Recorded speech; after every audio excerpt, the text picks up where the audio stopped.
ಮಲಿನ ತೊಳೆವ ಜ್ಯೋತಿ ಹೃದಯ ಶುದ್ಧಗೊಳಿಪ ಜ್ಯೋತಿ ಹೃದಯ ಶುದ್ಧಗೊಳಿಪ ಜ್ಯೋತಿ ಭವದ ಭೀತಿ ಹರಿವ ಜ್ಯೋತಿ ಭವದ ಭೀತಿ ಹರಿವ ಜ್ಯೋತಿ ಜ್ಯೋತಿ ಬೆಳಗಿಸು ಆತ್ಮ ಜ್ಯೋತಿ ಬೆಳಗಿಸು.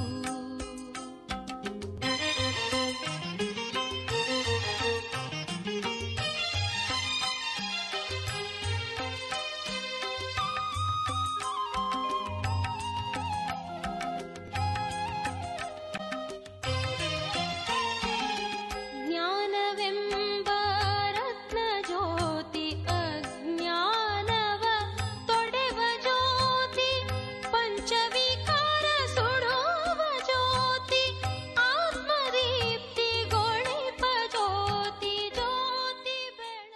ಆತ್ಮೀಯ ವೀಕ್ಷಕರೇ ನಮಸ್ಕಾರ. ಇಂದಿನ ಕಾರ್ಯಕ್ರಮಕ್ಕೆ ನಿಮಗೆಲ್ಲರಿಗೂ ಸ್ವಾಗತ. ವೀಕ್ಷಕರೇ, ಹಲವಾರು ದಿನದಿಂದ ಈ ಮನಸ್ಸಿನ ಬಗ್ಗೆ, ಅದರ ಒಂದು ನಿಗೂಢತೆಯ ಬಗ್ಗೆ ಹಲವಾರು ವಿಷಯಗಳನ್ನು ತಿಳ್ಕೊಳ್ತಾ ಬರ್ತಾ ಇದ್ವಿ. ಆದರೂ ಸಹ ನಮ್ಮ ಹಿರಿಯರ ಪ್ರಕಾರ ಈ ಮನಸ್ಸನ್ನು ಸಂತೋಷವಾಗಿ ಸಮಾಧಾನ ಚಿತ್ತವಾಗಿ ಇಡಬೇಕು ಅಂತ ಹೇಳಿದ್ರೆ ಯೋಗ ಮತ್ತು ಧ್ಯಾನದಿಂದ ಮಾತ್ರ ಸಾಧ್ಯ ಅಂತ ಹೇಳ್ತಾರೆ. ಆದರೆ ಏನಿದು ಯೋಗ ಮತ್ತು ಧ್ಯಾನದಿಂದ ಮನಸ್ಸನ್ನು ನಿಯಂತ್ರಣ ಮಾಡಲಿಕ್ಕಾಗತ್ತಾ? ಇದು ಸಾಧ್ಯತೆ ಇದೆಯಾ? ಯಾವ ರೀತಿ ಇದನ್ನು ಸಾಧ್ಯಪಡಿಸಬಹುದು? ಹಲವಾರು ಪ್ರಶ್ನೆಗಳು ನಮ್ಮಲ್ಲಿ ಮೂಡ್ತಾ ಇದೆಯಲ್ವ? ಈ ಪ್ರಶ್ನೆಗಳಿಗೆ ಉತ್ತರವನ್ನು ನಮ್ಮ ದೀದಿಯವರಲ್ಲೇ ಪಡೆಯುವಂತೆ. ದೀದಿ ನಮಸ್ತೆ. ನಮಸ್ಕಾರ. ಕಾರ್ಯಕ್ರಮಕ್ಕೆ ಸ್ವಾಗತ.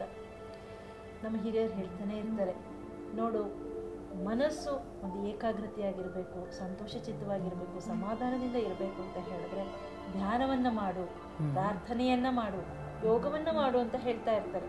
ಅದರಲ್ಲೂ ಇತ್ತೀಚಿನ ದಿನಗಳಲ್ಲಿ ಈ ಒಂದು ಗಡಿಬಿಡಿ ಜಂಜಾಟದ ಜೀವನದಲ್ಲಿ ಸಾಮಾನ್ಯವಾಗಿ ಎಲ್ಲರ ಬಾಯಲ್ಲಿ ಬರ್ತಕ್ಕಂಥದ್ದು ಇದ್ಯಾವುದಕ್ಕೂ ನಮಗೆ ಸಮಯ ಇಲ್ಲ. ಯೋಗ ಮಾಡಲಿಕ್ಕೆ ನಮಗೆ ಸಮಯ ಇಲ್ಲ. ಧ್ಯಾನ ಮಾಡಬೇಕು ಅಂತ ಹೇಳಿದ್ರೆ ಗಂಟೆಗಟ್ಟಲೆ ಕುತ್ಕೋಬೇಕಾಗ್ತದೆ, ಮನಸ್ಸನ್ನು ಕೇಂದ್ರೀಕರಿಸಬೇಕಾಗ್ತದೆ. ಆ ನಮ್ಮ ಮನಸ್ಸೇ ನಿಯಂತ್ರಣದಲ್ಲಿ ಇದ್ದಾಗ ಹೇಗೆ ಧ್ಯಾನ ಮಾಡೋದು ಅಂತ ಹೇಳ್ತಾರೆ. ಪ್ರಾರ್ಥನೆ ಅಂತೂ ಸಾಧ್ಯವೇ ಇಲ್ಲ ಅಂತ ಹೇಳ್ತಾರೆ.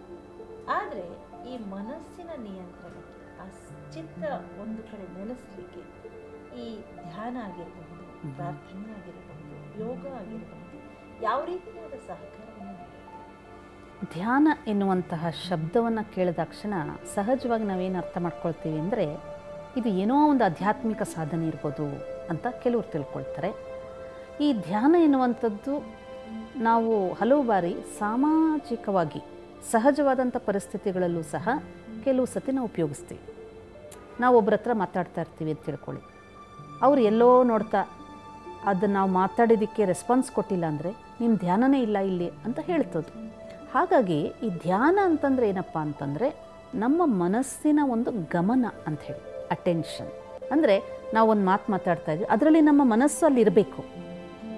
ಎರಡನೇದು, ನಾವು ಬೇರೆಯವ್ರು ಮಾತಾಡೋದನ್ನು ಕೇಳ್ತಾ ಇದ್ದೀವಿ, ಅಲ್ಲಿ ಪ್ರೆಸೆನ್ಸ್ ಆಫ್ ಮೈಂಡ್ ಅಂತೀವಿ. ಅಂದ್ರೇನು, ಕಿವಿ ಕೇಳಿಸ್ತಾ ಇದೆ, ಕಿವಿಯಿಂದ ಶಬ್ದ ಕೇಳಿಸ್ತಾ ಇದೆ, ಆದರೆ ಆ ಶಬ್ದದ ಅರ್ಥ ಆಲಿಸೋದು ಯಾರು? ಮನಸ್ಸು. ಹಲವು ಬಾರಿ ಶಬ್ದ ಕೇಳ್ತೀವಿ, ಆದರೆ ಅರ್ಥ ಆಗಲ್ಲ. ಏನೋ ಹೇಳಿದ್ರು, ಏನೋ ಕೇಳಿದ್ವಿ, ಅರ್ಥನೇ ಆಗಿಲ್ಲ ಅಂತ ನಾವು ಹೇಳ್ತೀವಿ. ಅಂದರೆ ಆವಾಗ ಏನಾಯಿತು ಅಂದರೆ ಈ ಇಂದ್ರಿಯಗಳಿಂದ ಕೆಲವು ಮಾತುಗಳ ಒಂದು ಶಬ್ದಗಳನ್ನು ನಾವು ಕೇಳಿದ್ರೂ ಸಹ ಮನಸ್ಸಿನ ಒಂದು ಏಕಾಗ್ರತೆ ಅಲ್ಲಿ ಇಲ್ಲದೇ ಇದ್ದಿದ್ದ, ಮನಸ್ಸಿನ ಪ್ರೆಸೆನ್ಸ್ ಅಲ್ಲಿ ಇಲ್ಲದೇ ಇದ್ದಿದ್ದರಿಂದ ನಮಗೆ ಯಾವ ಮಾತು ಶಬ್ದದ ರೂಪದಲ್ಲಿ ಕೇಳುತ್ತೋ ಅದರ ಒಂದು ಅರ್ಥ ನಮಗೆ ಗೋಚರವಾಗಿಲ್ಲ ಅಥವಾ ನಮ್ಗೆ ಅರ್ಥ ಆಗಿಲ್ಲ. ಹಾಗಾಗಿ ಹಿರಿಯರು ಹೇಳ್ತಾ ಇದ್ದಿದ್ದೇನು, ನಮ್ಮ ಜೀವನದಲ್ಲಿ ಪ್ರತಿ ಹಂತದಲ್ಲಿ ಏಕಾಗ್ರತೆ ಬೇಕು. ಒಂದು ಓದಲಿಕ್ಕೆ ಏಕಾಗ್ರತೆ ಬೇಕು, ಒಂದು ಅಡುಗೆ ಮಾಡಲಿಕ್ಕೆ ಏಕಾಗ್ರತೆ ಬೇಕು, ನಮ್ಮ ಒಂದು ಕೆಲಸ ಕಾರ್ಯಗಳನ್ನು ಮಾಡ್ಕೊಳ್ಳಿಕ್ಕೆ ಏಕಾಗ್ರತೆ ಬೇಕು. ನಾವು ಒಬ್ಬರ ಹತ್ರ ಮಾತಾಡ್ತೀವಿ, ಒಂದು ಸಂದೇಶವನ್ನು ಹೇಳ್ತೀವಿ, ಒಂದು ವ್ಯಾಖ್ಯಾನ ಮಾಡ್ತೀವಿ, ಅದರಲ್ಲಿ ನಮ್ಮ ಮನಸ್ಸಿನ ಏಕಾಗ್ರತೆ ಬೇಕು. ಪ್ರತಿಯೊಂದು ಕರ್ಮದಲ್ಲೂ ಸಹ ನೋಡಿ, ಅದು ಸುಸಜ್ಜಿತವಾಗಿ ಮಾಡಬೇಕು ಅಂದರೆ ಆ ಮನಸ್ಸಿನ ಒಂದು ಸ್ಥಿರತೆ, ಮನಸ್ಸಿನ ಒಂದು ಏಕಾಗ್ರತೆ ಅವಶ್ಯವಾಗಿ ಬೇಕಾಗತ್ತೆ. ಹಲವು ಬಾರಿ ನಮ್ಮ ಜೀವನದಲ್ಲಿ ನಮಗೆ ಗೊತ್ತಿಲ್ಲದಂತಹ ಒಂದು ವಿಪರೀತ ಪರಿಸ್ಥಿತಿಗಳಲ್ಲಿ ಈ ಮನಸ್ಸು ಚಂಚಲವಾಗೋದಾಗಲಿ ಅಥವಾ ಹಲವು ಆಕರ್ಷಣೆಗೊಳಗಾಗೋದಾಗಲಿ, ಕೆಲವೊಮ್ಮೆ ಡಿಸ್ಟರ್ಬ್ ಆಗೋದಾಗಲಿ, ಡಿಸ್ಟ್ರ್ಯಾಕ್ಟ್ ಆಗೋದಾಗಲಿ ಇರುತ್ತೆ. ಇಂಥ ಒಂದು ಸಂದರ್ಭಗಳಲ್ಲಿ ಪುನಃ ಪುನಃ ಮನಸ್ಸನ್ನು ಅದೇ ರೂಪದಲ್ಲಿ ಏಕಾಗ್ರತೆಗೊಳಿಸುವಂತಹ ಒಂದು ಕ್ರಿಯೆ ಅಥವಾ ಏಕಾಗ್ರತೆಯ ಶಕ್ತಿಯನ್ನು ನಮ್ಮಲ್ಲಿ ಶೇಖರಿಸಿಟ್ಕೊಳ್ಳುವಂತಹ ಒಂದು ಸಾಧನೆಗೆ ಇಲ್ಲಿ ಧ್ಯಾನ ಅಂತೀವಿ. ಆದರೆ ಈ ಧ್ಯಾನ ಎನ್ನುವಂಥದ್ದು ಹಲವು ಬಾರಿ ನಾವು ಸಾಮಾನ್ಯ ರೂಪದಲ್ಲಿ ತುಂಬ ಸೀಮಿತವಾಗಿ ಅರ್ಥ ಮಾಡ್ಕೊಳ್ತೀವಿ. ಧ್ಯಾನ ಅಂದರೆ ಏನು ಅಂದರೆ ಮನಸ್ಸನ್ನು ಸುಮ್ಮನೆ ಒಂದು ಶಬ್ದದ ಮೂಲಕ ಅಥವಾ ಒಂದು ಗೋಡೆ ಮೇಲೆ ಒಂದು ಬಿಂದುವನ್ನು ಬರೆದುಬಿಟ್ಟು ಆ ಒಂದು ಬಿಂದುವನ್ನು ನೋಡ್ತಾ ಇದ್ದಂಗೆ ಮನಸ್ಸು ಅಲ್ಲಿಯೇ ಏಕಾಗ್ರ ಆಗಿಬಿಡಬೇಕು, ಅಲ್ಲೇ ಸ್ಥಿರ ಆಗಿಬಿಡಬೇಕು ಅಂತ ಕೆಲವರು ತಿಳ್ಕೊಳ್ತಾರೆ. ಇನ್ನು ಕೆಲವರು ಮನಸ್ಸಿನ ಏಕಾಗ್ರತೆಯನ್ನು ಪಡಿಬೇಕು ಅಂತಂದರೆ ಒಂದು ಜ್ಯೋತಿಯನ್ನು ಬೆಳಗಿಸ್ಬಿಟ್ಟು ಆ ಜ್ಯೋತಿಯನ್ನೇ ನೋಡ್ತಾ ಇರ್ತಾರೆ. ಆ ಮೇಣದ ಬತ್ತಿಯ ಜ್ಯೋತಿಯನ್ನೇ ನೋಡ್ತಾ ಆ ಮನಸ್ಸನ್ನು ಅಲ್ಲೇ ಸ್ಥಿರ ಮಾಡಬೇಕು ಅಂತ ಅಭ್ಯಾಸ ಮಾಡ್ತಾರೆ. ಆದರೆ ನಾವು ಇದುವರೆಗೂ ತಿಳ್ಕೊಂಡಿರುವಂತಹ ಒಂದು ವಿಷಯದಲ್ಲಿ ಮನಸ್ಸು ಎನ್ನುವಂಥದ್ದು ನಿರಂತರವಾಗಿ ವಿಚಾರ ಮಾಡುವಂಥ ಶಕ್ತಿ. ಆ ಒಂದು ಮನಸ್ಸು ಜಡ ಶಕ್ತಿಯಲ್ಲ, ಅದು ಚೈತನ್ಯವಾಗಿದೆ, ಭೌತಿಕ ಅಲ್ಲ, ಭೌತಿಕದಿಂದ ಭಿನ್ನವಾಗಿರುವಂಥ ಶಕ್ತಿಯಾಗಿರೋದ್ರಿಂದ ಆ ಮನಸ್ಸಿನಲ್ಲಿ ಏಕಾಗ್ರತೆ ಬರಬೇಕು ಅಂದರೆ ಜಡ ವಸ್ತುಗಳ ಆಧಾರದ ಮೇಲೆ ಸಾಧ್ಯ ಇಲ್ಲ ಅನ್ನುವಂಥದ್ದು ಮುಖ್ಯವಾದ ಅಂಶ ಇಲ್ಲಿ ತಿಳ್ಕೊಳ್ಬೇಕು. ದೀದಿ, ಇನ್ನೊಂದು ಪ್ರಶ್ನೆ ಮೂಡುತ್ತೆ. ಸಾಮಾನ್ಯವಾಗಿ ಧ್ಯಾನ ಅಂದ ತಕ್ಷಣ ಒಂದು ಭಾಗದಲ್ಲಿ ಕೂತ್ಕೋಬೇಕು, ನೀವು ಹೇಳಿದ ಹಾಗೆ ಒಂದು ಬಿಂದುವನ್ನು, ಒಂದು ಜ್ಯೋತಿಯನ್ನು ನೋಡಿ ಅದರಲ್ಲಿ ಮನಸ್ಸನ್ನು ಏಕಾಗ್ರತೆ ಮಾಡಬೇಕು ಅಂತ ಹೇಳ್ತಾರಲ್ಲ. ಹೆಚ್ಚಿನ ಜನ ಹೇಳ್ತಕ್ಕಂಥದ್ದು, ನಾನು ಧ್ಯಾನಕ್ಕೆ ಕೂತ್ಕೊಳ್ತೀನಿ, ಆದರೆ ಅಲ್ಲಿ ಗಮನವನ್ನು ಕೊಡಬೇಕು ಅಂದರೆ ಹಲವಾರು ವಿಚಾರಗಳು, ನಿನ್ನೆ ಆಗಿದ್ದಿರಬಹುದು, ಈಗಾಗಿದ್ದಿರಬಹುದು, ನಾಳೆ ಆಗ್ತಕ್ಕಂಥದ್ದು ಹಲವಾರು ವಿಚಾರಗಳು ಬರ್ತಾನೇ ಇರುತ್ತೆ. ಹಾಗಾಗಿ ಒಂದು 2 ನಿಮಿಷನೂ ನನಗೆ ಧ್ಯಾನ ಮಾಡಲಿಕ್ಕೆ ಆಗೋದಿಲ್ಲ, ಅರ್ಧ ಗಂಟೆ ಕೂತ್ಕೊಂಡ್ರೂ ಸಹ 2 ನಿಮಿಷ ಪೂರ್ತಿ ಏಕಾಗ್ರತೆ ಏನಾದ್ರಲ್ಲಿ ಕೊಡಲಿಕ್ಕಾಗಲಿಲ್ಲ ಅನ್ನೋ ಒಂದು ಪ್ರಶ್ನೆಯನ್ನು ತುಂಬ ಜನ ಮಾಡ್ತಾರೆ. ಇದು ಯಾವ ರೀತಿಯಾದಂಥ ಧ್ಯಾನ? ಹೇಗೆ ಇದು ಧ್ಯಾನವನ್ನು ಮಾಡಲಿಕ್ಕೆ ಸಾಧ್ಯ? ಏಕಾಗ್ರತೆಯನ್ನು ತಂದುಕೊಳ್ಳೋದು ಹೇಗೆ? ಮನಸ್ಸನ್ನು ಏಕಾಗ್ರತೆಯಲ್ಲಿ ಸ್ಥಿರ ಮಾಡಬೇಕು ಅನ್ನುವಂಥ ಮಾತಲ್ಲಿ ಮೊದಲು ಅರ್ಥ ಮಾಡ್ಕೊಳ್ಳೋದೇನಪ್ಪ ಅಂದರೆ, ಮನಸ್ಸನ್ನು ನಾವು ಜಡ ಮಾಡಬೇಕಾಗಿಲ್ಲ. ಈಗ ಒಂದು ವಸ್ತುವನ್ನು ನೋಡ್ತಾ ನೋಡ್ತಾ ಏಕಾಗ್ರತೆ ಮಾಡಿದ್ರೆ ಅಲ್ಲಿ ಕಣ್ಣು ಏಕಾಗ್ರವಾಯಿತು, ಅದರ ಜೊತೆಗೆ ಮನಸ್ಸಿನ ಒಂದು ತೀವ್ರತೆ ಸ್ವಲ್ಪ ಸಮಯಕ್ಕೆ ಕಡಿಮೆ ಆಯಿತು. ಆದರೆ ನೀವು ಮನಸ್ಸನ್ನು ಹಾಗೇ ಸ್ವಲ್ಪ ಸಮಯ ಇಡಬೇಕು ಅಂದರೆ ಅದು ಕೂರಲ್ಲ. ಏಕೆಂದರೆ ಅದು ಚಲಿಸುವ ಶಕ್ತಿ, ವಿಚಾರ ಶಕ್ತಿ ತರಂಗಗಳ ರೂಪದಲ್ಲಿ ನಿರಂತರವಾಗಿ ಚಲಿಸ್ತಾ ಇರುತ್ತೆ. ನೀರು ಹರಿತಾ ಇದ್ದಾಗಲೇ ಅದು ಶುದ್ಧವಾಗಿರುತ್ತೆ ಅಲ್ವೇ? ಆ ರೀತಿಯಲ್ಲಿ ಮನಸ್ಸನ್ನು ನಾವು ಚಿಂತನೆಯಲ್ಲಿ ಪರಿವರ್ತನೆ ಮಾಡಿಕೊಳ್ಳುವಂಥ ಕ್ರಿಯೆ ಮಾಡಬೇಕೇ ವಿನಃ ಜಡ ವಸ್ತುಗಳ ಮೇಲೆ ಏಕಾಗ್ರ ಮಾಡುವಂಥದ್ದು ಸ್ವಲ್ಪ ಸಮಯಕ್ಕೆ ಫಲದಾಯಕವಾಗಿ ಬಹುಶಃ ಇರ್ಬೋದು. ಆದರೆ ಇಲ್ಲಿ ನಾವು ಅರ್ಥ ಮಾಡ್ಕೊಳ್ಳುವಂಥ ಒಂದು ವಿಷಯ ಏನಪ್ಪ ಅಂತಂದರೆ, ಮನಸ್ಸನ್ನು ನಮ್ಮ ಶುದ್ಧ ಚಿಂತನೆಯಲ್ಲಿ ಸ್ಥಿತ ಮಾಡಬೇಕು. ಮನಸ್ಸು ಏಕಾಗ್ರತೆ ಪಡೀಲಿಲ್ಲ ಅಂದರೆ ಯಾತಕ್ಕೆ ಅಂದರೆ ಅನ್ಯ ವಿಚಾರಗಳಲ್ಲಿ ಎಲ್ಲೋ ಒಂದು ಕಡೆ ಸಿಕ್ಕಾಕೊಂಡಿದೆ, ಅಥವಾ ನಮಗೆ ಇಷ್ಟವಾಗಿರುವಂಥ ವಿಚಾರಗಳು ಆ ಸಮಯದಲ್ಲಿ ನಮ್ಮನ್ನು ಆಕರ್ಷಣೆ ಮಾಡ್ತಾ ಇದೆ ಅಲ್ವೇ? ಈಗ ಉದಾಹರಣೆಗೆ, ಈಗ ನಾವು ಒಂದು ಯುವಕ ಯುವತಿಯರದು ಎಕ್ಸಾಂಪಲ್ ತಗೊಳ್ಳೋಣ. ಅವ್ರಿಗೆ ಈಗ ಪರೀಕ್ಷೆ ಇದೆ, ಕಾಲೇಜ್ ಪರೀಕ್ಷೆಗಳಿದೆ. ಆ ಸಮಯದಲ್ಲಿ ಅವರಿಗೆ ನೋಡಿ ಓದಬೇಕು, ತಂದೆ ತಾಯಿಗಳಿಗೂ ಒಂದು ರೀತಿ ಟೆನ್ಷನ್ ಇರುತ್ತೆ, ಮಕ್ಕಳು ಅಲ್ಲಿ ಇಲ್ಲಿ ಅಲ್ದಾಡ್ಬಿಡ್ತಾರೆ, ಅಲ್ಲಿ ಇಲ್ಲಿ ಹೊಟ್ಟೋಗ್ತಾರೆ ಅಂತ ಅವ್ರಿಗೇನು ಕೊಡದೆ ಮನೇಲಿ ಕೂತ್ಕೊಂಡು ನೀವು ಓದಬೇಕು, ನಿಮ್ಗೆ ಇಷ್ಟವಾಗಿರೋದು ವಸ್ತುಗಳು ಆಮೇಲೆ ತರಿಸ್ಕೊಡ್ತೀನಿ ಅಂತ ಹೇಳಿ ಅವ್ರಿಗೆ ಕೂರಿಸ್ತಾರೆ. ಆ ಸ್ಟೂಡೆಂಟ್ಸ್ಗಳಿಗೆ, ಆ ಒಂದು ಕಾಲೇಜ್ ಸ್ಟೂಡೆಂಟ್ಸಿಗೆ ನಮಗೆಲ್ಲ ಗೊತ್ತಿನ ಆ ಏಜಲ್ಲಿ ಸ್ವಲ್ಪ ಸ್ನೇಹಿತರು ಜಾಸ್ತಿ ಇರುತ್ತೆ, ಒಂದು ಮೋಜು ಮಸ್ತಿ ಮಾಡುವಂತಹ ಒಂದು ಟೆಂಡೆನ್ಸಿ ಇರುತ್ತೆ. ಆಗ ಸ್ವಲ್ಪ ಹೊತ್ತು ಓದ್ತಾ ಇರ್ತಾರೆ, ತಕ್ಷಣ ಯಾವುದೋ ಸ್ನೇಹಿತ ನೆನಪು ಬರ್ತಾನೆ, ಯಾವುದೋ ಸ್ನೇಹಿತೆ ನೆನಪು ಬರ್ತಾಳೆ, ಅವಳ ಹತ್ರ ಮಾತಾಡಬೇಕು, ಅವನ ಹತ್ರ ಮಾತಾಡಬೇಕು ಅಂತ ಮನಸ್ಸು ಏನು ಮಾಡುತ್ತೆ, ಅಲ್ಲಿ ವಿಚಾರ ಹೋಗ್ತದೆ. ಓಕೆ, ಆಗ ಏನು ಮಾಡಬೇಕು? ಮನಸ್ಸಿಗೆ ಸಮಾಧಾನ ಮಾಡಬೇಕು. ಓಕೆ, ನನಗೆ ತುಂಬ ಇಷ್ಟವಾಗಿರುವಂಥದ್ದು ಅವ್ರ ಹತ್ರ ಮಾತಾಡೋದು ನಿಜಾನೇ, ಆದರೆ ಅದಕ್ಕಿಂತ ಮೊದಲು ನನಗೆ ಇಲ್ಲಿ ಬಹಳ ಮುಖ್ಯವಾದ ಕೆಲಸ ಇದೆ. ಈ ಪರೀಕ್ಷೆಯಲ್ಲಿ ಫೇಲ್ ಆಗಿಬಿಟ್ರೆ ನಾನು ಲೈಫಲ್ಲೇ ಫೇಲ್ ಆಗಿಬಿಡ್ತೀನಿ, ಇನ್ನೂ 1 ವರ್ಷ ಕೂತ್ಕೋಬೇಕು, ಮತ್ತೆ ಕಷ್ಟಪಡಬೇಕು. ಇದು ಸಮಜಾಯಿಸಬೇಕು ಮನಸ್ಸಿಗೆ. ಹಾಗಂತ ಹೇಳಿ ಕಟ್ಟಾಕ್ಬಿಟ್ರೆ ಮನಸ್ಸು ಒಪ್ಪೋದಿಲ್ಲ. ಅದನ್ನು ನಾವು ಒಂದು ರೀತಿ ಸಮಾಧಾನವಾಗಿ ಸಮಜಾಯಿಸಿ ಮಗುಗೆ ತಿಳಿಯ ಬಯಸ್ದಂಗೆ ಮಾಡಿಸಿ ಅದಕ್ಕೆ ಯಾವುದು ಮುಖ್ಯ ಇದೋ ಅದನ್ನು ಮಾಡುವಂಥ ಒಂದು ಅಭ್ಯಾಸ ಮಾಡಿಸ್ಬೇಕು. ಬಾಕಿ ಮನಸ್ಸಿನ ಏಕಾಗ್ರತೆಯನ್ನು ಅನುಭವ ಮಾಡಲಿಕ್ಕೆ ನಾವು 3 ಸೂತ್ರಗಳನ್ನು ಹೇಳ್ತೀವಿ. 1, ಸದಾ ಪಾಸಿಟಿವ್ ಥಾಟ್ಸನ್ನು ಮಾಡುವಂಥ ಅಭ್ಯಾಸ, ಅಂದರೆ ಸದಾ ಸಕಾರಾತ್ಮಕ ಚಿಂತನೆಯನ್ನು ಮಾಡುವಂಥ ಅಭ್ಯಾಸ. 2ನೇದು ಪ್ಯೂರ್ ಥಾಟ್ಸ್ ಅಂತ ಹೇಳ್ತೀವಿ, ನಮ್ಮ ಮನಸ್ಸಿನಲ್ಲಿ ಶುದ್ಧವಾದ ವಿಚಾರಗಳನ್ನೇ ಹೆಚ್ಚು ಹೆಚ್ಚು ಮಾಡುವಂಥ ಅಭ್ಯಾಸ. 3ನೇದು ಪವರ್ಫುಲ್ ಥಾಟ್ಸ್ ಅಂತ ಹೇಳ್ತೀವಿ. ಯಾವುದೇ ಕಾರಣ ನಮ್ಮ ಮನಸ್ಸಿನಲ್ಲಿ ನಿರ್ಬಲ ವಿಚಾರಗಳು ಬರದೆ ಶಕ್ತಿಶಾಲಿ ವಿಚಾರಗಳನ್ನೇ ಮಾಡುವಂಥ ಅಭ್ಯಾಸ. ಇದನ್ನು 3 Ps ಅಂತ ನೆನಪು ಮಾಡ್ಕೊಳ್ಳೋಣ. Positive, pure and powerful thoughts. ಈ ಚಿಂತನೆಯಲ್ಲಿ ನಾವು ಕೂತ್ಕೊಂಡಾಗ ಬೇರೆ ವಿಚಾರಗಳು ಬರಲಿ ಪರವಾಗಿಲ್ಲ, ಬರ್ತಾ ಇರಲಿ ಹೋಗ್ತಾ ಇರಲಿ, ಪುನಃ ಪುನಃ ಈ ಒಂದು ಪ್ಯೂರ್, ಪಾಸಿಟಿವ್, ಪವರ್ಫುಲ್ ಥಾಟ್ಸನ್ನೇ ಮಾಡುವಂತಹ ಒಂದು ಅಭ್ಯಾಸ ಮಾಡ್ತಾ ಹೋದಾಗ ಒಂದು ಸಮಯ ಮನಸ್ಸು ಈ ವಿಚಾರಗಳಲ್ಲಿ ಸ್ಥಿರವಾಗುತ್ತೆ. ಆಗ ಮನಸ್ಸಿನ ಏಕಾಗ್ರತೆ ಹೆಚ್ಚಾಗುತ್ತೆ. ಬಾಕಿ ವಿಚಾರಗಳೇ ಬರಬಾರ್ದು, ಮನಸ್ಸನ್ನು ಸ್ಥಿರ ಮಾಡಿಬಿಡಬೇಕು, ಜಡ ಮಾಡಿಬಿಡಬೇಕು ಅಂತಂದರೆ ಅದು ಸ್ವಲ್ಪ ಮಟ್ಟಿಗೆ ಸ್ವಲ್ಪ ಸಮಯ ಸಾಧ್ಯವಾದರೂ ಮತ್ತೆ ಹೇಗೆ ಒಂದು ಓಡುವಂಥ ಕುದುರೆಗೆ ನೀವು ಹಗ್ಗ ಹಾಕಿ ಸ್ವಲ್ಪ ಹೊತ್ತು ಕಟ್ಟಾಕ್ಬಿಟ್ರೆ ಹಗ್ಗ ಬಿಡಿಸ್ಕೊಂಡ್ಬಿಟ್ಟಿದ ತಕ್ಷಣವೇ ಅದು ಎಲ್ಲಿ ಓಡೋಗುತ್ತೆ ಅನ್ನೋದು ನಿಮಗೆ ಗೊತ್ತಾಗಲ್ಲ, ಅದು ಇನ್ನೂ ತೀವ್ರ ವೇಗದಲ್ಲಿ ಓಡೋಟೋಗುತ್ತಲ್ಲ, ಆ ರೀತಿ ಪರಿಸ್ಥಿತಿ ನಮ್ಮ ಮನಸ್ಸಿಗೆ ಆಗಬಾರ್ದು. ಅದಕ್ಕೋಸ್ಕರ ಈ ಒಂದು ಧ್ಯಾನ, ಒಂದು ರಾಜಯೋಗದ ಅಭ್ಯಾಸ ಏನು ಮಾಡ್ತೀವಿ, ಇದರಲ್ಲಿ ನಮ್ಮ ಮನಸ್ಸನ್ನು ಚಿಂತನೆಯ ರೂಪದಲ್ಲಿ ಪರಿವರ್ತನೆ ಮಾಡ್ತೀವಿ. ಅಂದರೆ ಅಶುಭ ವಿಚಾರಗಳಿಂದ ಶುಭ ವಿಚಾರ, ನಿರ್ಬಲ ವಿಚಾರದಿಂದ ಒಂದು ಶಕ್ತಿಶಾಲಿ ವಿಚಾರ, ಹಾಗೆ ಅಪವಿತ್ರ ವಿಚಾರಗಳಿಂದ ಒಂದು ಪವಿತ್ರ ವಿಚಾರಗಳ ಕಡೆ ಡೈವರ್ಟ್ ಮಾಡ್ತಾ ಹೋಗ್ತೀವಿ. ಆ ಚಿಂತನೆಯ ಒಂದು ವಿಚಾರಗಳನ್ನು ಮಾಡ್ತಾ ಮಾಡ್ತಾ ಮಾಡ್ತಾ ನಮ್ಮಲ್ಲಿ ಮನೋಬಲ ಹೆಚ್ಚಾಗುತ್ತೆ ಮತ್ತು ಏಕಾಗ್ರತೆಯೂ ಹೆಚ್ಚಾಗುತ್ತೆ. ಅಂದರೆ ಡೈವರ್ಷನ್ಸು ಯಾವುದಿರುತ್ತೆ ಅದರಿಂದ ನಾವು ನಮ್ಮ ಮನಸ್ಸನ್ನು ರಕ್ಷಣೆ ಮಾಡ್ತೀವಿ. ಅಂದಾಗೆ ದೀದಿ, ಈಗ ನೀವು ಹೇಳೋದೇನು ಅಂತ ಹೇಳಿದ್ರೆ, ಮನಸ್ಸಿನಲ್ಲಿ ವಿಚಾರಗಳು ಬರ್ತಾನೆ ಇರಲಿ, ಅದನ್ನು ಹಿಡಿದಿಡಬೇಡಿ. ಅಂದರೆ ಧ್ಯಾನ ಅಂತ ಹೇಳಿದ್ರೆ ಒಂದು ಭಾಗದಲ್ಲಿ ಕೂತು ಮಾಡಬೇಕು ಅಂತಲೇ ಅಲ್ಲ. ಯಾವುದೇ ಒಂದು ಕೆಲಸವನ್ನು ನೀವು 100ಕ್ಕೆ 100% ಏಕಾಗ್ರತೆಯಿಂದ ಮಾಡಿದಾಗ ಅದೇ ಧ್ಯಾನ ಅಂತ ನೀವು ಹೇಳ್ತೀರ. ಈ ಧ್ಯಾನಕ್ಕೆ ಯೋಗ ಎಷ್ಟು ಸಹಕಾರಿಯಾಗುತ್ತೆ? ನೋಡಿ, ನಮ್ಮ ಒಂದು ಕರ್ಮ ಏನು ಅಕ್ಯುರೇಟ್ ಆಗಿರುತ್ತೆ. ಧ್ಯಾನ ಅಂತಂದರೆ ಒಂದು 2 ಅರ್ಥ, ಒಂದು ಅಲೌಕಿಕ ಅರ್ಥ ಇದೆ, ಒಂದು ಸಾಮಾಜಿಕ. ಅಂದರೆ ಈ ಒಂದು ಸ್ಥೂಲ ಜಗತ್ತಿನಾಗೆ ನಾವು ಸರಳವಾದ ಭಾಷೆಯಲ್ಲಿ ನಾವು ಏನೇ ಕರ್ಮ ಮಾಡಿದ್ರೂ ಅಲ್ಲಿ ಧ್ಯಾನ ಇರಬೇಕು, ಅಂದರೆ ಮನಸ್ಸಿನ ಒಂದು ಸಂಪೂರ್ಣವಾದಂಥ ಪ್ರೆಸೆನ್ಸ್ ಇರಬೇಕು ಅಂತ ಹೇಳ್ತೀವಿ. ಆಧ್ಯಾತ್ಮಿಕ ರೂಪದಲ್ಲಿ ನಾವು ಧ್ಯಾನ ಅಂದರೆ ನಮ್ಮ ಅಂತರಚೇತನವನ್ನು ಪರಮಚೇತನದ ಜೊತೆಗೆ ಜೋಡಿಸುವಂಥ ಕ್ರಿಯೆಗೂ ಧ್ಯಾನ ಅಂತೀವಿ. ಆ ಧ್ಯಾನ ಎನ್ನುವಂಥದ್ದು ಯೋಗದ ಒಂದು ಹೆಜ್ಜೆ. ಈಗ ಯೋಗ ಅನ್ನೋ ಶಬ್ದವನ್ನು ನಾವು ಬಹಳ ಸಾಮಾನ್ಯವಾಗಿ ಉಪಯೋಗಿಸ್ತೀವಿ. ನಾವು ಹಠ ಕ್ರಿಯೆಗಳನ್ನು ಮಾಡ್ತೀವಿ, ಅದಕ್ಕೂ ಯೋಗ ಅಂತೀವಿ. ಅನೇಕ ಆಸನಗಳನ್ನು ಮಾಡ್ತೀವಿ, ಅನೇಕ ಆಸನಗಳನ್ನು ಮಾಡ್ತೀವಿ, ಅದಕ್ಕೂ ಯೋಗ ಅಂತ ಹೇಳ್ತೀವಿ. ಆದರೆ ಈ ಎಲ್ಲದಕ್ಕಿಂತ ಉತ್ಕೃಷ್ಟವಾದಂತಹ ಒಂದು ಅರ್ಥ ಮತ್ತೊಂದಿದೆ. ಯೋಗ ಅಂತಂದರೆ ಅಂತರಚೇತನದ ಒಂದು ಸಂಬಂಧ ಪರಮಚೇತನದ ಜೊತೆ. ಈ ಒಂದು ಪರಮಚೇತನ ಅಂದರೆ ಸರ್ವಶಕ್ತಿವಂತನಾದ ಪರಮಾತ್ಮನ ಜೊತೆ ನಮ್ಮ ಅಂತರ ಆತ್ಮದ ಮಿಲನ. ಈ ಒಂದು ದಿವ್ಯವಾದಂತಹ ಅನುಭೂತಿಯನ್ನು ಮಾಡಲಿಕ್ಕೆ ನಮಗೆ ಮನಸ್ಸಿನ ಏಕಾಗ್ರತೆ ಬೇಕು, ಧ್ಯಾನ ಬೇಕು. ಸೊ ಯೋಗ ಎನ್ನುವಂಥದ್ದು ಸ್ಥೂಲ ಕ್ರಿಯೆಗಳಿಗೆ ಮಾತ್ರ, ಸ್ಥೂಲ ಆಸನಗಳಿಗೆ ಮಾತ್ರ ಸೀಮಿತವಾಗಿಲ್ಲದೆ ಅದಕ್ಕಿಂತ ಉತ್ಕೃಷ್ಟವಾದಂಥ ಅನುಭೂತಿ ನಾವು ಆತ್ಮದ ಒಂದು ಮಿಲನ ಪರಮಾತ್ಮನ ಜೊತೆ ಅಂತ ಹೇಳ್ತೀವಿ.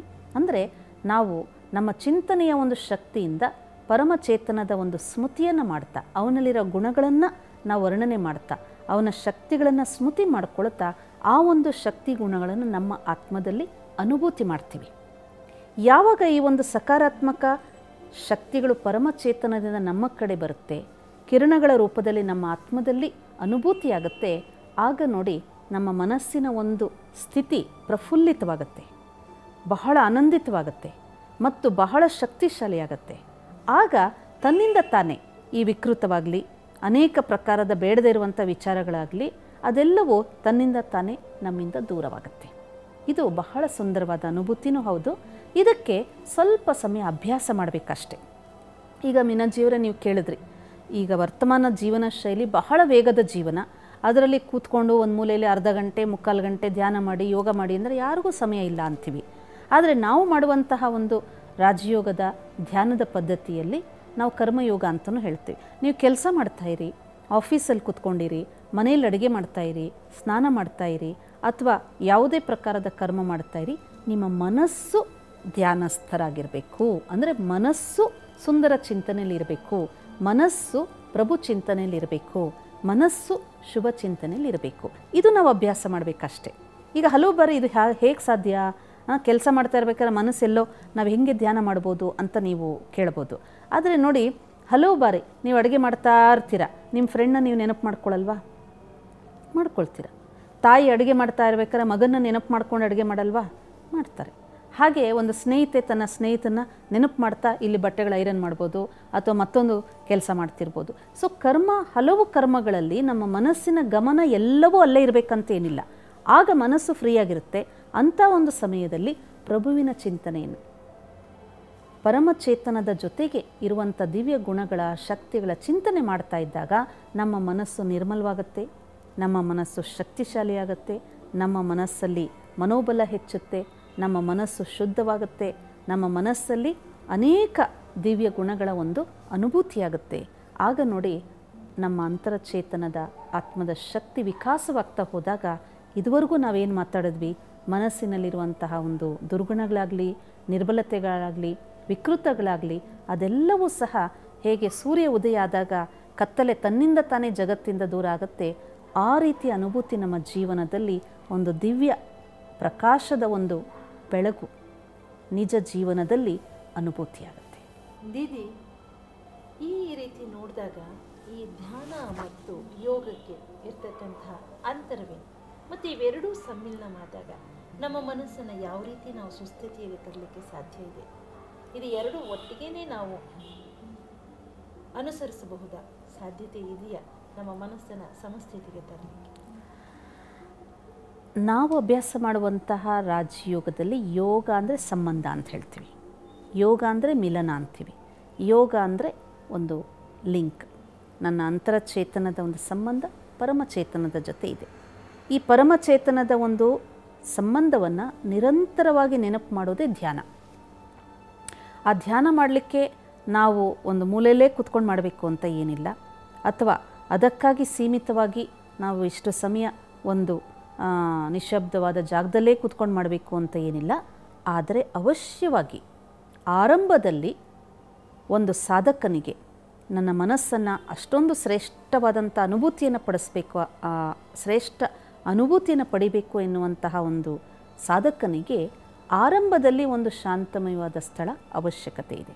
ಇದು ಹೇಗೆ ಅಂದರೆ, ಈಗ ನೋಡಿ, ಒಂದು ಗಾಡಿಯನ್ನು ಓಡಿಸ್ಲಿಕ್ಕೆ ಅಭ್ಯಾಸ ಮಾಡ್ತೀವಿ, ಡ್ರೈವಿಂಗ್ ಸ್ಕೂಲ್ಗೆ ಹೋಗ್ತೀವಿ. ಡ್ರೈವಿಂಗ್ ಕಲಿಬೇಕಾದ್ರೆ ಆರಂಭದಲ್ಲಿ ನಮಗೆ ಒಂದು ರೀತಿ ಭಯ ಇರುತ್ತೆ, ಒಂದು ರೀತಿ ನಮಗೆ ಹತೋಟಿ ಇಲ್ಲದೆ ಇರಬೇಕಾದ್ರೆ ನಾವು ನಿಧಾನವಾಗಿ ಯಾವುದೇ ಒಂದು ವಾಹನಗಳಿಲ್ಲದೆ ಇರುವಂಥ ಸ್ಥಳದಲ್ಲಿ ಅಥವಾ ಒಂದು ಮೈದಾನದಲ್ಲಿ ಆ ಗಾಡಿ ತೊಗೊಂಡು ಸ್ವಲ್ಪ ಅಭ್ಯಾಸ ಮಾಡ್ತೀವಿ. ಅಲ್ಲಿ ಸ್ವಲ್ಪ ಹತೋಟಿ ನಮಗೆ ನಿಯಂತ್ರಣ ಮಾಡಲಿಕ್ಕೆ ಬಂದ ತಕ್ಷಣವೇ ನಮ್ಮ ಮನಸ್ಸಲ್ಲಿ ಏನು ಬರುತ್ತೆ, ಈಗ ನಾನು ರಸ್ತೆ ಮೇಲೆ ತೊಗೊಂಡು ಹೋಗಲಿಕ್ಕೆ ನನಗೆ ಆಗುತ್ತೆ ಅಂತ ಒಂದು ವಿಶ್ವಾಸ ಬರುತ್ತೆ ಅಲ್ವೇ? ಆವಾಗ ಒಂದು ಸ್ವಲ್ಪ ದಿನ ನಾವು ರಸ್ತೆಯಲ್ಲಿ ಅಭ್ಯಾಸ ಮಾಡ್ತಾ ಇದ್ದಂಗೆ ಮೂರನೇ ಹಂತದಲ್ಲಿ ಏನು ಮಾಡ್ತೀವಿ, ತುಂಬ ಟ್ರಾಫಿಕ್ ಇರೋ ಕಡೆನೂ ಸಹ ನಾನು ಒಬ್ಬನೇ ಈ ಗಾಡಿನ ಓಡಿಸಬಲ್ಲೆ ಅನ್ನುವಂಥ ವಿಶ್ವಾಸ ಬರುತ್ತೆ. ನಾಲ್ಕನೇ ಹಂತದಲ್ಲಿ ನಮ್ಮ ಜೊತೆಗೆ ಸಹಯೋಗಿನೂ ಬೇಡ, ನಮಗೆ ಯಾವುದೇ ರೀತಿಯ ಒಂದು ಮಾರ್ಗದಲ್ಲಾಗಲಿ ನಾನು ಒಬ್ಬನೇ ಈ ಗಾಡಿನ ಓಡಿಸಬಲ್ಲೆ ಅನ್ನುವಂಥ ವಿಶ್ವಾಸ ಬರುತ್ತೆ. ಹಾಗೆ ಈ ಮನಸ್ಸನ್ನು ಆರಂಭದಲ್ಲಿ ಶಾಂತವಾಗಿ ಏಕಾಗ್ರತೆಯಲ್ಲಿ ಸ್ಥಿರವಾಗಿ ಕೂರಿಸ್ಬೇಕು, ಒಂದು ಸತ್ವಿಚಾರಗಳಲ್ಲಿ ಕರ್ಕೊಂಡು ಹೋಗಬೇಕು ಅಂದರೆ ಆರಂಭದಲ್ಲಿ ವಾತಾವರಣದ ಒಂದು ಸಹಯೋಗನೂ ಬೇಕು, ಪ್ರಶಾಂತವಾದ ಸ್ಥಳನೂ ಬೇಕು, ಮತ್ತು ಸಹಯೋಗ ಪ್ರಭು ಚಿಂತನೆ ಮಾಡುವಂತಹ ಒಂದು ಸುಂದರವಾದಂಥ ವಿಚಾರಗಳನ್ನು ನಾವು ಒದಗಿಸ್ಕೊಡ್ತಾ ಇರಬೇಕು. ಸ್ವಲ್ಪ ಸಮಯದ ಅಭ್ಯಾಸದ ನಂತರ ಮನಸ್ಸಿಗೆ ಆ ಒಂದು ಖುಷಿ ಅನುಭವ ಆಗುತ್ತೆ, ಮನಸ್ಸಿನಲ್ಲಿ ವಿಶ್ವಾಸ ಉತ್ಪನ್ನ ಆಗುತ್ತೆ. ಮನಸ್ಸು ನಿರ್ಮಲವಾಗ್ತಾ ಹೋದಂಗೆ ನಾವು ಎಂತಹ ಒಂದು ವಾತಾವರಣದಲ್ಲಿದ್ದರೂ ಪರವಾಗಿಲ್ಲ, ಎಂಥ ಕರ್ಮಗಳನ್ನು ಮಾಡ್ತಾ ನಮ್ಮ ದಿನನಿತ್ಯದ ಒಂದು ಡ್ಯೂಟಿಗಳನ್ನು ಮಾಡ್ತಾ ಇದ್ರೂ ಸಹ ಮನಸ್ಸನ್ನು ಧ್ಯಾನಸ್ಥ ಮಾಡಲಿಕ್ಕೆ ನಮಗೆ ಸಹಜ ಆಗುತ್ತೆ. ಆದ್ದರಿಂದ ಈ ರಾಜಯೋಗವನ್ನು ನಾವು ಕರ್ಮಯೋಗ ಅಂತ ಹೇಳ್ತೀವಿ, ಬುದ್ಧಿಯೋಗ ಅಂತ ಹೇಳ್ತೀವಿ, ಭಕ್ತಿಯೋಗ ಅಂತಲೂ ಹೇಳ್ಬಿಡ್ತೀವಿ. ಯಾಕೆಂದರೆ ನೋಡಿ, ಪರಮಚೇತನದ ಜೊತೆಗೆ ನಮ್ಮ ಅಂತರಚೇತನದಲ್ಲಿ ಭಕ್ತಿ ಇದೆ, ಅಂದರೆ ಶ್ರದ್ಧೆ ಇದೆ, ಪ್ರೀತಿ ಇದೆ ಎಂದಾಗ ನಾವು ಕಷ್ಟಪಡಲೇಬೇಕಾಗಿಲ್ಲ. ಇದೇ ತಾನೇ ನಾವು ಭಗವದ್ಗೀತೆಯಲ್ಲಿ ನೋಡ್ತೀವಿ, ಕೃಷ್ಣನಿಗೆ ಅನೇಕ ಗೋಪಿಯರು ನೆನಪು ಮಾಡ್ತಾ ಮಾಡ್ತಾ ಧ್ಯಾನಸ್ಥರಾಗ್ಬಿಡ್ತಾ ಇದ್ರು ಅಂತ ಹೇಳ್ತೀವಿ. ಇದು ಆತ್ಮದ ಒಂದು ಮಿಲನ, ಆತ್ಮದ ಒಂದು ಅವಲೋಕನ ಪರಮಾತ್ಮನ ಚಿಂತನೆಯಲ್ಲಿ. ಹಾಗಾಗಿ ನಮಗೆ ಯಾವಾಗ ಪರಮಚೇತನದ ಜೊತೆಗೆ ನಮ್ಮ ಒಂದು ಶ್ರದ್ಧೆ, ಪ್ರೀತಿ, ಸ್ನೇಹ ತುಂಬ ಆಳವಾಗಿರುತ್ತೆ, ಆಗ ಮನಸ್ಸು ತನ್ನಿಂದ ತಾನೇ ಏಕಾಗ್ರತೆ ಆಗುತ್ತೆ. ತನ್ನಿಂದ ತಾನೇ ಮನಸ್ಸು ಆ ಒಂದು ಸ್ಥಿರವಾದ ಸ್ಥಿತಿಯಲ್ಲಿ ಬಹಳ ಸಮಯ ಕೂತ್ಕೊಳ್ಳುತ್ತೆ, ಅನುಭೂತಿ ಮಾಡುತ್ತೆ. ಹಾಗೆ ಈ ರಾಜಯೋಗವನ್ನು ನಾವು ಕರ್ಮಯೋಗ ಅಂದರೆ ಯಾವುದೇ ಕರ್ಮ ಮಾಡ್ತಾ ಇದ್ರೂ ಕೈಗಳಿಂದ ಕರ್ಮ ಮಾಡಿ, ಆದರೆ ಮನಸ್ಸನ್ನು ಮಾತ್ರ ಅವನ ಚಿಂತನೆಯ ಒಂದು ಅಭ್ಯಾಸದಲ್ಲಿ ತೊಡಗಿಸ್ಕೊಳ್ಳಿ. ಈ ರೀತಿ ಈ ಒಂದು ಯೋಗ ಅಂದರೆ ಕೇವಲ ಸ್ಥೂಲ ಕ್ರಿಯೆಗಳನ್ನು ಮಾಡುವಂಥದ್ದು ಮಾತ್ರ ಅಲ್ಲ, ಯೋಗ ಅಂದರೆ ಸಂಬಂಧ ಬೆಳೆಸೋದು ಅಷ್ಟೇ ಅಲ್ಲ. ನೋಡಿ, ಲೌಕಿಕ ಜಗತ್ತಲ್ಲಿ ಏನು ಹೇಳ್ತೀವಿ, ಯೋಗ ವಿಯೋಗ ಅಂತೀವಿ. ಯೋಗ ಇದ್ದರೆ ಮಿಲನವಾಗುತ್ತೆ, ಇಲ್ಲ ಅಂದರೆ ವಿಯೋಗ ಅಂದ್ರೇನು, ಬೇರ್ಪಡಿಕೆ. ಸೊ ಮನಸ್ಸಿನ ಚಿಂತನೆಯಿಂದ ಪರಮಚೇತನವನ್ನು ಅನುಭವ ಮಾಡ್ತೀವಿ ಅಂದರೆ ಅರ್ಥ ಏನು, ನಮ್ಮ ಚಿಂತನೆಯಲ್ಲಿ ಅವನ ಗುಣಗಳನ್ನು, ಶಕ್ತಿಗಳನ್ನು, ಜ್ಞಾನವನ್ನು ಪುನಃ ಪುನಃ ಸ್ಮರಣೆ ಮಾಡ್ತಾ ಇದ್ದೀವಿ. ಆ ಸ್ಮರಣೆಯಿಂದ ನಮ್ಮ ಮನಸ್ಸು ಅನೇಕ ವಿಚಲಿತವಾದ ವಿಚಾರಗಳಿಂದ ಶಾಂತವಾಗುತ್ತೆ, ನಮ್ಮ ಚಿತ್ತ ಶಾಂತವಾಗುತ್ತೆ. ಸೊ ಇದು ಯಾವಾಗ ಶಾಂತಿಯ ಅನುಭವ ಆಗುತ್ತೆ, ಶುದ್ಧತೆಯ ಅನುಭವ ಆಗುತ್ತೆ, ಅಲ್ಲಿ ಸುಂದರವಾದ ವಿಚಾರಗಳು ಬರುತ್ತೆ. ಯಾವುದೇ ಪರಿಸ್ಥಿತಿ ಬಂದರೆ ಯಥಾರ್ಥವಾದ ನಿರ್ಣಯವನ್ನು ತಗೊಳ್ಳುವಂಥ ಕ್ಷಮತೆ ನಮ್ಮಲ್ಲಿ ಬೆಳೆಯುತ್ತೆ. ಹಾಗಾಗಿ ಜೀವನ ಇನ್ನಷ್ಟು ಸುಗಮವಾಗುತ್ತೆ. ಖುಷಿಯಿಂದ ನಮ್ಮ ಜೀವನದ ಯಾತ್ರೆಯನ್ನು ನಾವು ಕೊನೆಯ ಹಂತದವರೆಗೂ ಸಹ ಈ ಒಂದು ದಿವ್ಯತೆ, ಸತ್ಯತೆ, ಇಂಥ ಒಂದು ಗುಣಗಳ ಆಧಾರದ ಮೇಲೆ ನಾವು ಸಫಲತಾಪೂರ್ವಕವಾಗಿ ನಮ್ಮ ಒಂದು ಜೀವನ ಹಾದಿಯನ್ನು ಮುಗಿಸ್ಬೋದು, ಅಥವಾ ಆ ಒಂದು ಧ್ಯೇಯವನ್ನು ನಾವು ತಲುಪ್ಬೋದು. ದೀದಿ, ಇನ್ನೂ ಸರಳವಾಗಿ ಹೇಳಬಹುದು ಅಂತ ಹೇಳಿದ್ರೆ, ಯೋಗ ಇದ್ದರೆ ಯಾವುದೇ ಕೆಲಸವು ಸುಸೂತ್ರವಾಗಿ ನಡೆಯುತ್ತೆ ಅನ್ನೋದನ್ನು ನಾವು ಅನ್ಕೋಬೋದಲ್ವ. ಹಾಗೆಯೇ ದೀದಿ, ಧ್ಯಾನದ ಬಗ್ಗೆ ನಮಗೆ ವಿಷಯಗಳನ್ನು ತುಂಬ ತಿಳಿಸ್ಕೊಟ್ಟಿದ್ದೀರಾ. ಈ ಒಂದು ಹುಚ್ಚು ಕುದುರೆ ಹಾಗೆ ಓಡ್ತಕ್ಕಂತಹ ಈ ಒಂದು ಮನಸ್ಸನ್ನು ಧ್ಯಾನದೆಡೆಗೆ ಎಳಿಬೇಕು ಅಂತ ಹೇಳಿದರೆ ನಮ್ಮ ವೀಕ್ಷಕರಿಗೂ ಸಹ ಈ ಒಂದು ಸಂದರ್ಭದಲ್ಲಿ ಹೇಗೆ ಧ್ಯಾನದ ಕಡೆಗೆ ನಮ್ಮ ಮನಸ್ಸನ್ನು ಎಳಿಬಹುದು, ಅದಕ್ಕೆ ಒಂದು ಸುಲಭ ಉಪಾಯವನ್ನು ನಮಗೆ ತಿಳಿಸ್ಕೊಡ್ತೀರಾ? ಅವಶ್ಯವಾಗಿ. ನಾವೆಲ್ಲರೂ ಸಹ ಕೆಲವು ಕ್ಷಣಗಳು ನಮ್ಮ ಒಂದು ಚಿಂತನೆಯನ್ನು ಮೊಟ್ಟ ಮೊದಲನೇದಾಗಿ ನಮ್ಮ ಅಂತರಚೇತನದ ಕಡೆ, ನಮ್ಮ ಒಂದು ಆತ್ಮದ ದರ್ಶನವನ್ನು, ಆತ್ಮದ ಅನ್ವೇಷಣೆಯ ಕಡೆ ಹೋಗೋಣ. ನಂತರ ಪರಮಚೇತನವಾದ ಜ್ಯೋತಿ ಸ್ವರೂಪನಾದ ಪರಮಶಕ್ತಿಯ ಕಡೆ ನಮ್ಮ ಮನಸ್ಸನ್ನು ಕರ್ಕೊಂಡೋಗೋಣ. ಇದಕ್ಕೆ ಕೆಲವು ವಿಚಾರಗಳ ಒಂದು ಚಿಂತನೆ ನಾನು ಹೇಳ್ತಾ ಹೋಗ್ತೀನಿ. ಅದರಂತೆ ನಮ್ಮ ಮನಸ್ಸನ್ನು ಸಹ ಆ ಚಿಂತನೆಯ ಕಡೆ ಚಲಿಸುವಂತಹ, ಹಾಗೂ ಚಲಿಸ್ತಾ ಅಥವಾ ಆ ಚಿಂತನೆಯ ಜೊತೆಗೆ ನಮ್ಮ ಮನಸ್ಸನ್ನು ನಡೆಸ್ತಾ ಅದರದೇ ಸ್ಮೃತಿಯಲ್ಲಿ ಅನುಭೂತಿಯನ್ನು ಮಾಡುವಂತಹ ಪರಮಚೇತನದ ಪ್ರಭು ಮಿಲನದ ಸುಂದರ ಅನುಭವವನ್ನು ಸಹ ಮಾಡುವಂತಹ ಒಂದು ಪ್ರಯತ್ನ ಮಾಡೋಣ. ಬನ್ನಿ, ಈಗ ಶಾಂತಿಯಾಗಿ ಕೆಲವು ಕ್ಷಣಗಳು ನಮ್ಮ ಮನಸ್ಸಿಗೆ ಈ ಸುಂದರವಾದ ಅಂತರ ಮಿಲನ ಅಥವಾ ಆತ್ಮದ ಒಂದು ಸ್ಮೃತಿಯಲ್ಲಿ, ಹಾಗೂ ಪ್ರಭು ಮಿಲನ, ಪರಮಚೇತನದ ಜೊತೆಗೆ ನಮ್ಮ ಆತ್ಮದ ಮಿಲನದ ಸುಂದರ ವಿಚಾರದಲ್ಲಿ ಸ್ಥಿತರಾಗೋಣ. ನಾನು ಹೇಳುವಂಥ ವಿಚಾರಗಳನ್ನು ಕೇಳ್ತಾ ಅದೇ ಸ್ಮೃತಿಯಲ್ಲಿ ಸ್ಥಿತರಾಗಿ, ನಾನು ಶುದ್ಧವಾದ ಚೈತನ್ಯವಾದ ಜ್ಯೋತಿ ಸ್ವರೂಪ. ಈ ದೇಹದಲ್ಲಿ ಭ್ರಕುಟಿಯ ಮಧ್ಯೆ ವಿರಾಜಮಾನವಾಗಿರುವ ಚೈತನ್ಯ ಶಕ್ತಿ. ನಾನು ಸ್ವಧರ್ಮದಲ್ಲಿ ಶಾಂತ ಸ್ವರೂಪ, ಶುದ್ಧ ಸ್ವರೂಪ, ಶಕ್ತಿ ಸ್ವರೂಪ, ಪವಿತ್ರ ಸ್ವರೂಪ, ಆನಂದ ಸ್ವರೂಪನಾಗಿದ್ದೇನೆ. ನನ್ನ ಸ್ವಧರ್ಮದ ಈ ಸ್ಥಿತಿಯಲ್ಲಿ ನನ್ನ ಮನಸ್ಸು ಶಾಂತವಾಗುತ್ತಿದೆ. ನನ್ನ ಸುತ್ತಮುತ್ತ ಶಾಂತಿಯ ಪ್ರಕಂಪನೆಗಳು, ಪವಿತ್ರತೆಯ ಪ್ರಕಂಪನೆಗಳು ಹರಡುತ್ತಿದೆ. ನಾನಾತ್ಮ ಅಜರ, ಅಮರ, ಅವಿನಾಶಿ ಸ್ವರೂಪನಾಗಿದ್ದೇನೆ. ಈ ದೇಹದಿಂದ ಭಿನ್ನವಾಗಿರುವಂತಹ ಅಲೌಕಿಕ ಅಭೌತಿಕ ಶಕ್ತಿಯಾಗಿದ್ದೇನೆ. ನಾನು ಆತ್ಮ ಪರಮಚೇತನದ ಪರಂಪಿತ ಪರಮಾತ್ಮನ ಸಂತಾನನಾಗಿದ್ದೇನೆ.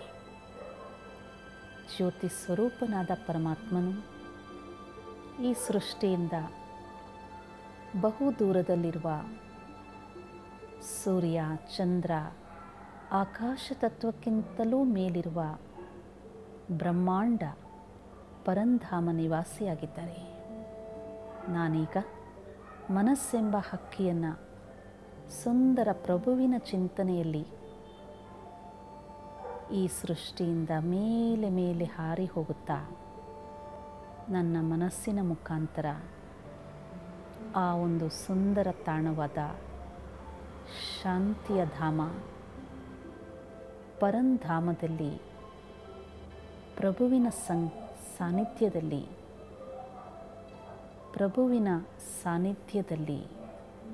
ವಿರಾಜಮಾನವಾಗಿದ್ದೇನೆ. ಸೂರ್ಯನ ಕಿರಣಗಳು ಸುತ್ತಮುತ್ತಲೂ ಹರಡಿರುವಂತೆ ಈ ಬ್ರಹ್ಮಾಂಡದಲ್ಲಿ ಶಾಂತಿಯ ಧಾಮದಲ್ಲಿ ಪ್ರಕಾಶವೇ ಪ್ರಕಾಶ ಸುತ್ತಮುತ್ತಲೂ ಹರಡಿದೆ. ನಾನೀಗ ಪರಮಾತ್ಮನ ಸಾನ್ನಿಧ್ಯವನ್ನು ಪಡೆಯುತ್ತಾ ನನ್ನಲ್ಲಿ ಶಾಂತಿ, ಶಕ್ತಿ, ಸರ್ವಗುಣಗಳನ್ನು ಅನುಭವ ಮಾಡುತ್ತಾ ನಾನು ಶಕ್ತಿಶಾಲಿಯಾಗುತ್ತಿದ್ದೇನೆ. ಶಾಂತಿಯ ಅಲೌಕಿಕ ಅನುಭೂತಿಯನ್ನು ನನ್ನಲ್ಲಿ ಪಡೆಯುತ್ತಿದ್ದೇನೆ. ಈ ದಿವ್ಯ ಅನುಭೂತಿಯಿಂದ ಪುನಃ ನನ್ನ ಮನಸ್ಸೆಂಬ ಹಕ್ಕಿಯನ್ನು ನಿಧಾನವಾಗಿ ಈ ಒಂದು ಸೃಷ್ಟಿಗೆ ಶಬ್ದದ ಲೋಕಕ್ಕೆ ಬರುತ್ತಾ ಈ ದೇಹರೂಪಿ ಮಂದಿರದಲ್ಲಿ ಭ್ರುಕುಟಿಯ ಮಧ್ಯೆ ವಿರಾಜಮಾನವಾಗುತ್ತಾ ಈ ಸುಂದರ ಅನುಭೂತಿಯಲ್ಲಿ ಸದಾ ಮಗ್ನರಾಗಿರುವಂಥ ಸ್ಥಿತಿಯಲ್ಲಿ ತಲ್ಲೀನನಾಗಿದ್ದೇನೆ. ಓಂ ಶಾಂತಿ ಶಾಂತಿ ಶಾಂತಿ. ವೀಕ್ಷಕರೇ, ಎಂತಹ ಶಾಂತತೆಯ ಒಂದು ಅನುಭವವನ್ನು ನೀಡುತ್ತಲ್ವ ಈ ಧ್ಯಾನ. ಹಾಗಾಗಿ ಧ್ಯಾನ ನಿಮ್ಮ ಜೀವನದ ಒಂದು ಅಂಗವಾಗಲಿ, ಸಕಾರಾತ್ಮಕ ಚಿಂತನೆಗಳು ನಿಮ್ಮದಾಗಲಿ, ಹಾಗೆಯೇ ನಿಮ್ಮ ಮನಸ್ಸು ಯಾವಾಗಲೂ ಮಿತ್ರನಾಗಿದ್ದು ಎಲ್ಲರಿಗೂ ಸಂತೋಷವನ್ನು ನೀಡಲಿ, ಶುಭವನ್ನು ಹಾರೈಸಲಿ ಅಂತ ಹೇಳ್ತಾ ಇವತ್ತಿನ ಈ ಕಾರ್ಯಕ್ರಮವನ್ನು ಇಲ್ಲಿಗೆ ಮುಕ್ತಾಯ ಮಾಡ್ತಾ ಇದ್ದೇವೆ. ನಿಮ್ಮೆಲ್ಲರಿಗೂ ಶುಭವಾಗಲಿ ಎಂದು ಹಾರೈಸಿದ ನಮಸ್ಕಾರ.